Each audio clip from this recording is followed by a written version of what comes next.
Sadhguru, Namaskaram. Thank you very much for taking out time. I want to start by asking you, these are just elections. Why is there so much talk about how this is a generational change? People of India have spoken very, very decisively. The kind of numbers we are seeing in West Bengal, past 200, Assam, past 100, clear majority. In Tamil Nadu, not a clear majority, but again, for a first timer to go past the 100 mark. What do you make of the voice of the people heard in this election? This is something that everybody should take note of, not only within the country, outside the country also, because there have been disparaging comments about what India is. This is the level of maturity people hold. As uneducated they may seem for others from outside, as not so modern they may seem, but we are a very evolved democracy, a very mature democracy. We don't make too much noise, we go to the ballot and do what we have to do. 92%. People don't get that kind of marks in mathematics. All right. It's a fantastic display of the commitment that we have for democracy and the maturity that Indian democracy has. And everything is over 80% in most of the states. It's spectacular. It's a spectacular dance of democracy which you don't see anywhere in the world. For example, in United States, only 44% go to vote. 92+ percentage shows that how people value democracy, and when they have to bring about a change, how they do it. So having said that, I wouldn't like to conclude that this is in this favor or that favor. The important thing is people have made a clear statement, the value they attach to the ballot, to the democratic process, and how they hold it in their hearts and minds. I think this is a spectacular statement about that. Let's start by talking about West Bengal, because that, I think, quite safely is one of the biggest surprises. Three-time chief minister just swept out of power, and how to be reduced to only double digits when she was past 200 last time around. What do you make of I don't see why anybody should be surprised, because this is one thing we should understand about Indian public, that they are not very reactive. They won't stand up on the street and fight on a daily basis. A little bit Bengalis have the spirit, but generally most people do not do that. But at the same time, they're not the people who will be terrorized. They will not be ruled by tyranny for good. They will respond in their own way, and that's what you see. I'm not surprised. Definitely I'm surprised with the numbers, that thanks to all the people who have worked for it. Particularly, I think people are truly inspired by seeing the level of inspiration and commitment that our Prime Minister brings to the table, that in everything, that level of commitment and inspiration that he's constantly trying to infuse into the nation. I think that's worked magic in one way. Another thing is our Home Minister, his grit and gumption, the way he conducted the whole thing, I think is truly admirable, and for every political party should learn to do this, that you don't you wield your power just like that blatantly, but really learn to leverage the democratic process to achieve your goals, whichever party you are. This is most important, and I think they've demonstrated this. And you can't help mentioning Mr. Subhendu Adhikari. I've never met him, nor do I know him personally. But I've watched a few of these things. The way he's going about on the streets is very, it reminds us of Mamata Banerjee 10 years ago or 12 years ago. Well, she did the same thing, but I think the problem was, I believe everybody comes with good intentions and then slip into other things. So I think her problem was lack of or her inability to have an administrative capacity, but to depend on loyalties of certain people. Slowly, the people that you're loyal to you, they will draw you down in so many ways, And I think she went down that way faster than you could imagine and took the state where it was, where the only… in the end thing will be only to use the stick on everybody that opposes you, which happened. And once you give in to certain leniencies in your own personal agendas, everybody else will take that leniency and take it to another level of corruption and exploitation. This has happened. But above all, I feel one strong thing which made this difference, the kind of numbers that happened in Bengal, has a lot to do with what happened in Bangladesh in the last 12 months. I think the Bengalis woke up to the reality. If we go down this lane, this is what's going to happen here also, and we don't want that to happen. And that's not new. If you have little more… if you're not so affected by your amnesia, if you look back in 1948, this has happened in Kolkata and all over large parts of Bengal, Hmm. and they have faced the famine in the World War II times, so their suffering is not entirely forgotten. I've spoken to various Bengali families and their grandmothers, all their childhood, they've been talking about what happened in the famine, what happened in 1948. But somehow it did not really get into their minds, but I think this… what happened in Bangladesh really woke them up in a certain way. Can't take away the credit from the party machinery that worked on the ground. Definitely they've done their job, but I think that was a significant factor. In And what way, Sadhguru? How hmm? does Bangladesh affect the psyche of somebody staying in West Bengal? People will argue that this is an effort to try and compare apples and oranges. Well, we must understand it's the same land where we have drawn an artificial line. The same people speak the same language, same culture. It is just that they took on a different religious identity and they went down a different lane, largely because of Mujibur Rahman and later on his daughter. They maintained a certain balance of that, didn't go to extremes. But in recent times, I think in the last 12 months, they had a free run and they know what happens. This…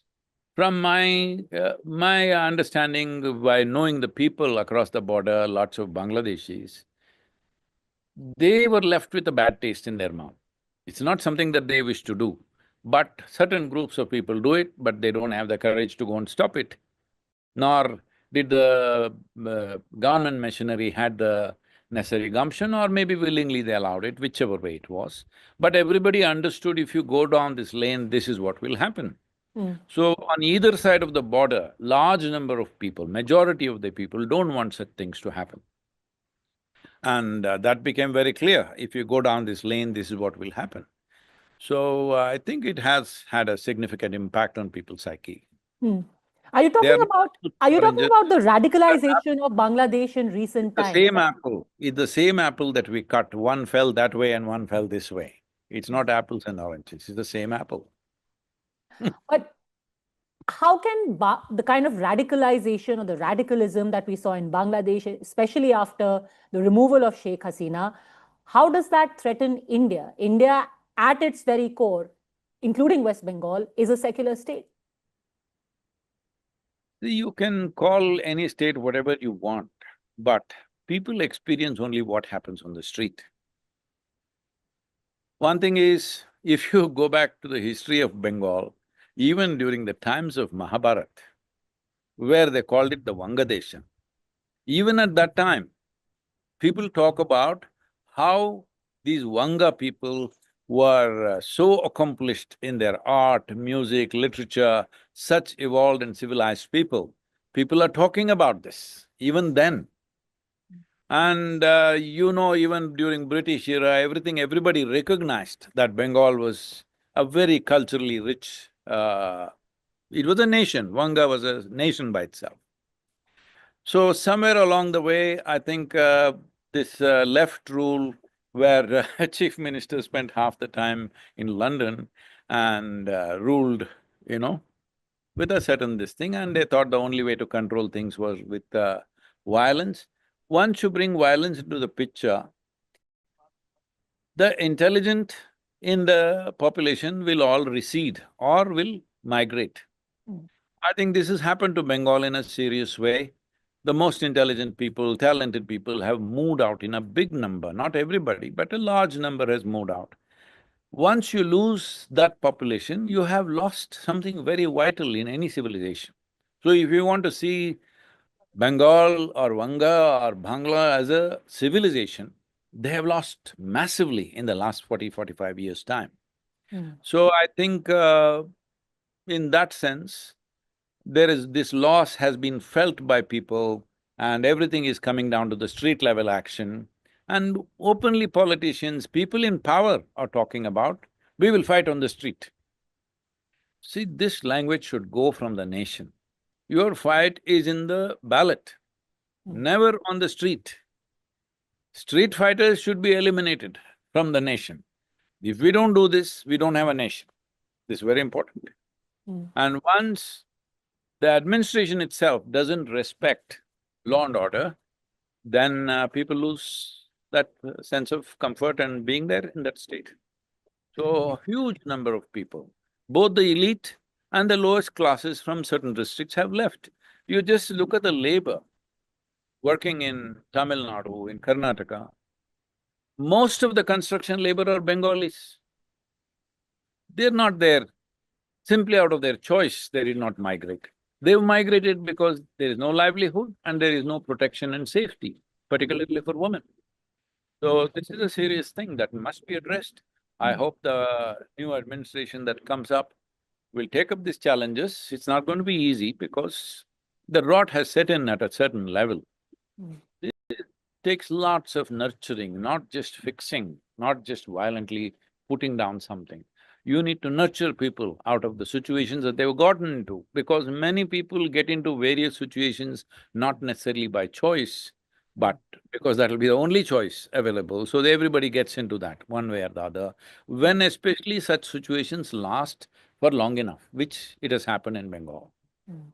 You know, you spoke of Shubhendu Adhikari. It reminded me, Sadhguru, that he said all through this election and even at its conclusion that this was a fight to save Sanatan. Do you think this is a legitimate argument or is it politicization of Sanatan? That doesn't belong to any one party or any one person. Sanatan definitely does not belong to any party, but someone can take it up as an agenda, because we cannot forget the country was partitioned on the basis of religion. Though most of us did not believe that, or most of us do not identify with that kind of division, but that's how the country was divided. We lost one-third of the geography in one shot on both sides, east and west. And well, thanks to Mrs. Gandhi, that at least she made only one Pakistan. Otherwise, we would have East Pakistan and West Pakistan. In today's world, that would have been a biggest disaster. At least that one thing was done. So you cannot just wipe out. See, you're in the news cycle, if it's out of the news cycle, it's over for you, you're in the next story. But people who got killed, their homes burnt and whatever terrible things happened to them, that memory carries across generations. Mm. So in that context, what he's saying is has relevance. But when you refer to the partition, how is that relevant to West Bengal? Arre, Bangladesh is sitting right next to you, it was all one Bengal and they put a line there. On what basis? On a religious basis, isn't it?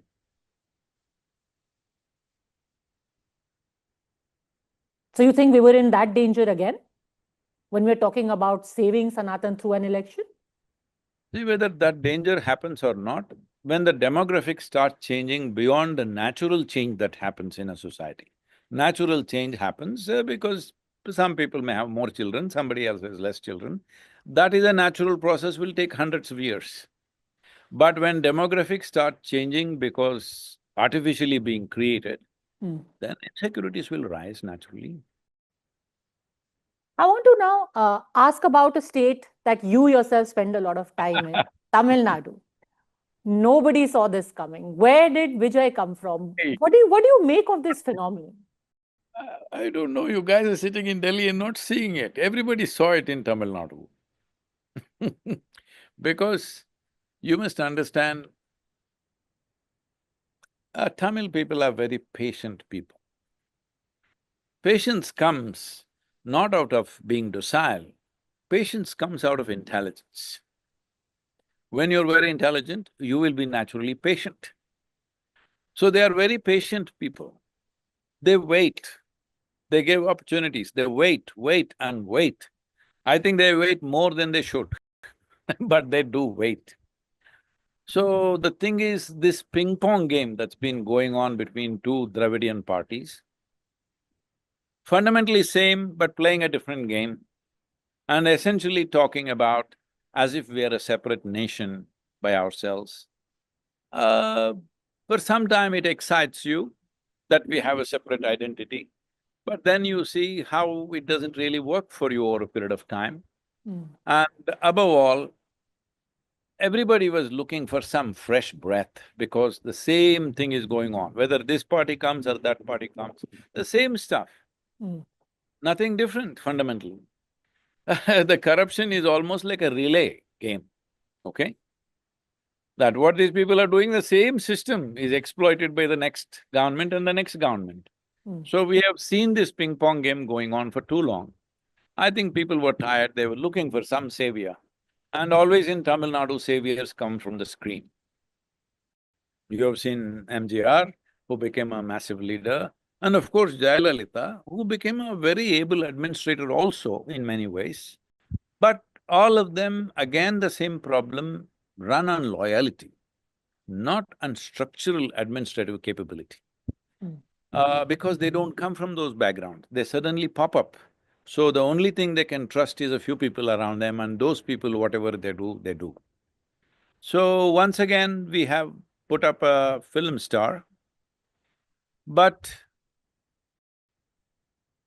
this is a new era where there's different level of information, different level of understanding, and generally people see him as a smart person Mm. and hope he doesn't make the same past mistakes. But I feel the federal government or the central government has a huge responsibility, because I don't see the central government of India as BJP government or as news channels mention that it's Modi government. I don't see it that way. I see this is the government of Bharat. This is the government of 1.4 billion people. This doesn't belong to any party. I think the central government should exhibit this quality and nurture this new leader Mm. into becoming a capable administrator, Mm. because this is very important for the state, and this is very important for the country. Tamil Nadu is not just one more state, it's a significant contributor in terms of economy, in terms of technology, in terms of intellect to the nation. In many ways, Tamil Nadu is very, very important. What So, What kind of administrator do you think Vijay would be, even after nurturing? Because one always thinks about what is his vision, what is his ideology, what is his background. Here is a first timer. Sure, he's been a superstar, but what does he actually believe in? Do we even know? see, that is the best thing. I like people who don't believe anything. That if they believe strongly in something, they will be against somebody who believes something else. Mm. So, in a way, that's an advantage. There's no ideology, there is no belief system. He is just a film star who's popular with the people, and he thought he should take this responsibility. You must understand, he's dumped his film career when he's still at his peak. He's not over the hill. He's Mm. still at his peak, and he dumped that career and got in. I kind of trust that instinct that, someone is willing to drop what is precious to them, what they built up all their life, and willing to jump into this, not knowing what the results are. Now the results are in his favor, that's a different matter. Mm. But when you went into the election, everybody tried to write him off, he won't make more than 12% vote, this, that, all this. So through all that he went through, and his people have voted for him. Mm. People voting for him is mainly for fresh breath, I believe. And above all, like simple people in the rural villages, and also the youth and everybody believes their… in Tamil Nadu, their ideals, their values, their ethics, everything is ruled by the cinema. Mm. In the cinema, he's a good man, means they believe he's a good man. So, I don't believe anybody is a good man or a bad man. It's just that they have to rise to the occasion. Mm. But he's showing those signs that he wants to rise to the occasion. Is he a competent administrator? Right now, I don't think so. Mm. But I'm saying we have a whole bureaucratic system which we say is, what is that, ironclad system. I think that's the word they use. So this system he must depend on, learn his process. There is time for him, he's still young. There is time for him, without disrupting too many things, he must do. One thing I would advise him is, he must identify 7 to 8 categories of people. Industry, business, in that if you want to categorize technology, construction, this one, that one, and then farmers, and like this, different groups which contribute to the Tamil prosperity and Tamil well-being, he must meet, listen to them, don't talk to them, listen to them, what they want, and see what are the things which are achievable in the next 5 years. If he Mm. goes like this, all of us are with him, 100%. Mm. Because right now, he has no encumbrances. Mm. Normally, when a political leader comes up, he has too many encumbrances. He has to satisfy so many obligations Mm. for which he will become corrupt. He has no obligations with anybody. On sheer personal power, he's come. I Mm. think it's a great opportunity. I hope he doesn't fail us. I think he will try to do his best. Hope the right advisors come and every one of us are available if it is for the well-being of the people. And I feel above all, the government of India should handhold Tamil Nadu government to ensure that their leadership gets the right balance. Mm. And we should not think in terms of party, because he's won a popular vote. He's won the popular vote. We don't have electoral colleges in our country. This is a popular vote. It must be respected by everybody, including the central government, and see how to handhold him to see that he doesn't make serious mistakes in administration Mm. and economic decisions that he makes, which I don't think he will make, because there is a good system in Tamil Nadu. Mm. Even without… there is a there is a statistic which shows, generally, when the chief ministers don't meddle with too many things, that administration goes very well. I think he will be that kind of chief minister till he finds his balance and finds his own way of envisioning something. Mm. See, we are not a new country. We have been there for over 8 years now, nearly 8 years. Mm. So there is nothing to envision in a big way for an individual state. It's the vision of the nation which is the vision of the state. It's Mm. only in application in how we make it happen. That also is reasonably established. All he has to do is eliminate corruption, put the right people in right places, which I think he's competent to do. He shows an Mm. intelligent way of approaching things. Because Sadhguru, there are a lot of things that people have been quite scathed with. The Dravidian ideology. Do you think, first of all, that that ideology now could be on its last legs, that this is a message of the people There is, against there that is ideology? no such thing. This is only in the television cameras that people are talking. Maybe 2% of the people believe in that. Rest of the people are not thinking on those lines. Yes, Tamil language, Tamil culture, Tamil literature is important for people, but this doesn't mean we are thinking Dravidian. In every state, their language, their literature, their culture is important. But in Tamil Nadu, in the last 40, 45 years, I think in the… since Anna Durai's time, they started talking about it as if it's a separate culture. It is not so. In the ancient past, Dravidian existed right up till Gujarat. So even during the British era, why they call this Madras presidency is because this entire thing, they saw it as the same culture.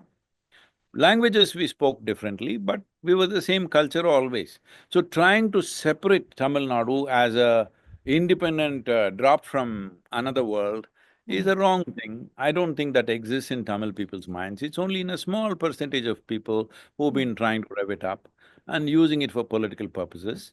I Mm. think that will end, he will talk a different language, which is a good thing.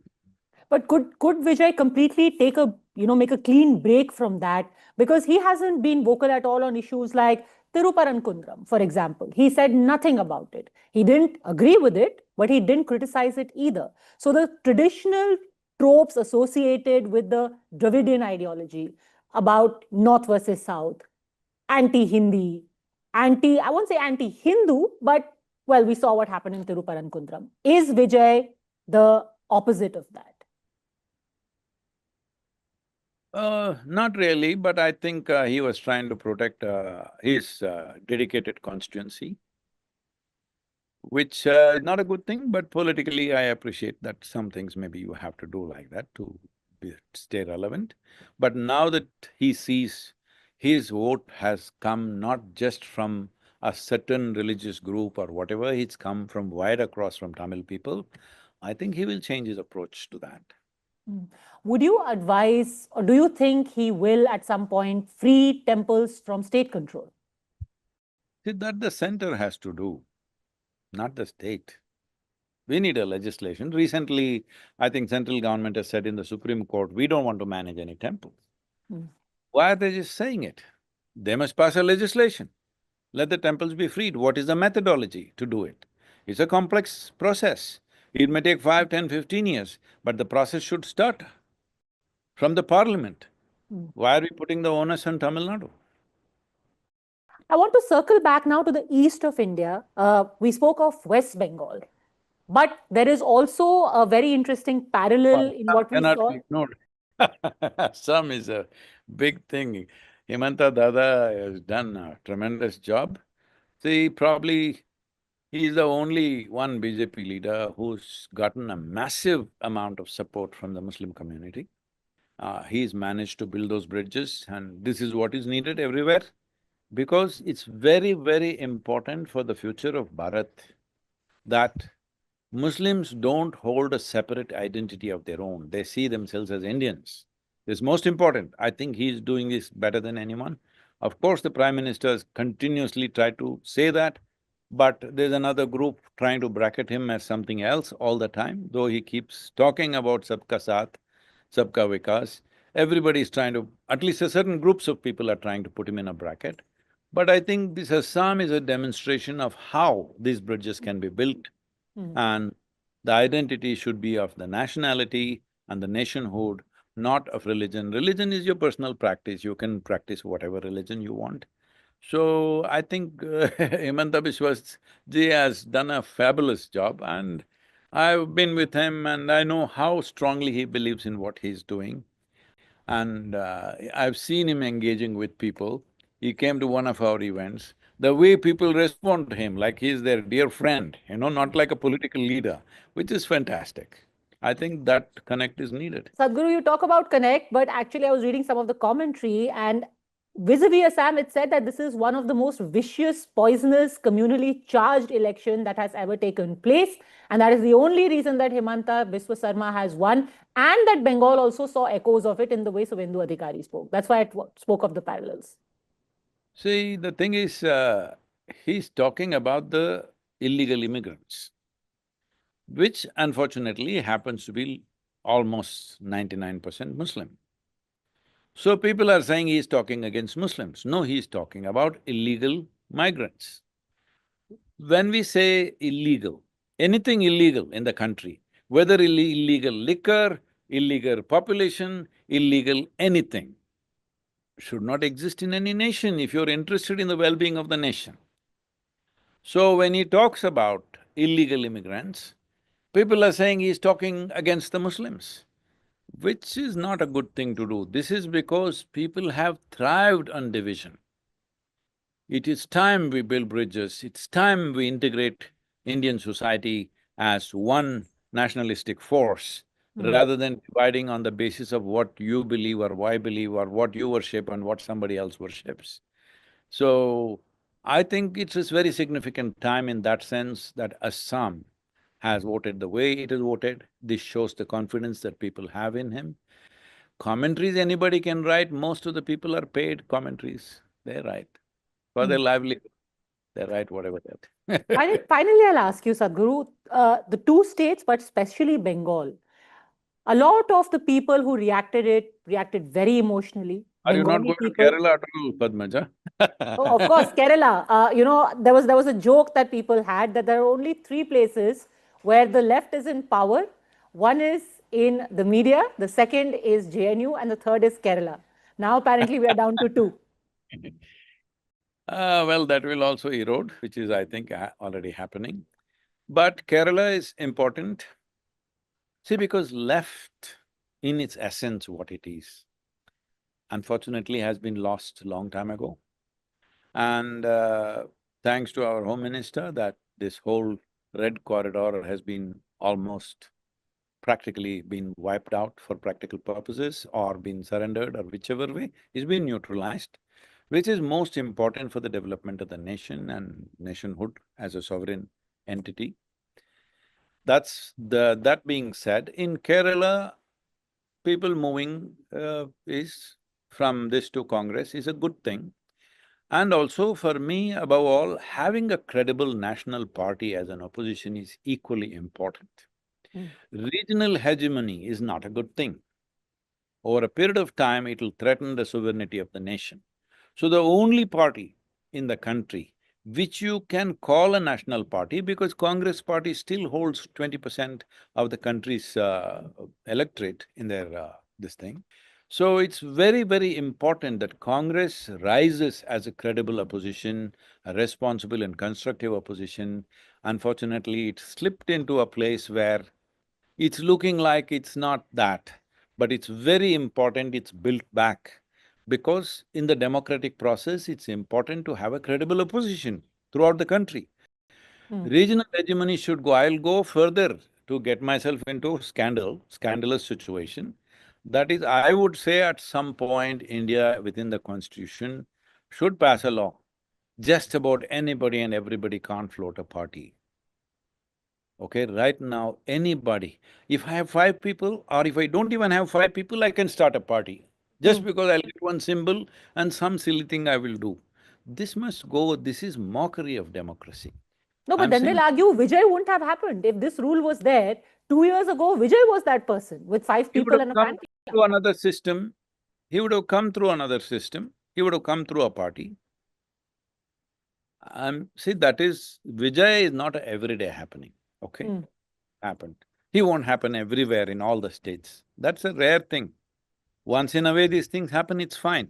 But I'm saying for long-term well-being of the nation, all sorts of parties coming up and talking in divisive ways, many of them have no clue what is India, what is India's constitution, what stand we have taken, what it means to be secular. None of those things are there in these people because I've met many of these political leaders. Just it's like a local enterprise. mm, It's like a local enterprise, just about anybody starts one party, and if he has one MLA, he has negotiating capabilities and money transactions, all this. It's very important long-term, Congress party builds itself as a credible opposition. I know a lot of people are not going to like it, me saying this, but this is very important for the nation, mm, that there must be a credible, constructive opposition party. And the only party which has the fundamentals to do this is Congress party. I hope they listen to this and build themselves up into that thing. I'm glad they have replaced the left government in this thing, but they have slipped into appeasement a little too much. They must extricate themselves out of that and show their nationalistic quality. It is very important. There are good leaders there, like Shashi is there, and that Satishan is a very good leader. All these people should come into the picture and build that party into a place where it looks like a credible party. I know they've lost many states, that's not the point. mm, But in terms of nation, they must have, even if they don't win the government, they must have significant enough number in the parliament mm, where they're in opposition. Today, we are at a certain level of development, so we think, okay, let BJP rule somehow, let the country develop. But over a period of time, as development happens, it's very important there is a significant opposition. Right now, it's a ragtag number of people. They're mm, trying to put all of them together and get them to one thing. You can't, because some are family parties, some are just commercial parties, all kinds of things. mm. It's very important somebody who has the necessary foundations like a Congress party builds itself into a credible opposition. I hope that happens. Right now, if you see somehow there is a string, there's Kerala, Karnataka and Telangana in their hand, and of course Himachal Pradesh. So I'm not only thinking in terms of state governments, but in the nation, we Hmm. need a credible opposition party. You think Rahul Gandhi is capable of doing that? You spoke of Shashi Tharoor, VD Satishan. I don't want to get into political this thing about it Hmm. because as far as officially it is concerned, he is one of the MPs of that party and he's a LOP. Well, let's respect that position. Who is capable, who is not capable? Why should a party depend on only one person? With Hmm. Vijay, it is true because it's a one-person party. It is a party only because of him. But that's not the case with Congress party. Congress party has a history of over 100 years plus, even before independence, they have a history. So, we should not gauge such a party with just the capabilities or whatever of just one person. Why should it depend on one person? I'm saying easily they can come up with 25 leaders who are capable of building that party. I'm sure there is that kind of depth to that party. Hmm. Unfortunately, they might not have made use of it in the last few years, but it's time to do that before it gets too late. If they fall below 20% of electorate in their kitty, then it becomes difficult to come back. Then what happens is, in every state, regional hegemony will come. Hmm. You have seen what happened in Bengal. Those kind of things should not happen. Nothing that threatens the sovereignty of the nation should ever happen. For this, a credible opposition which has nationalistic roots are important. All right. It's always the people and the people's wisdom, the wisdom of the voter, that is supreme. And every now and then, through elections, they tell us that they aren't and they can't be taken for a ride. Sadhguru, Is that a good thing? that's a wonderful thing. Thank you very much, Sadhguru, for speaking to us. Thank you. Thank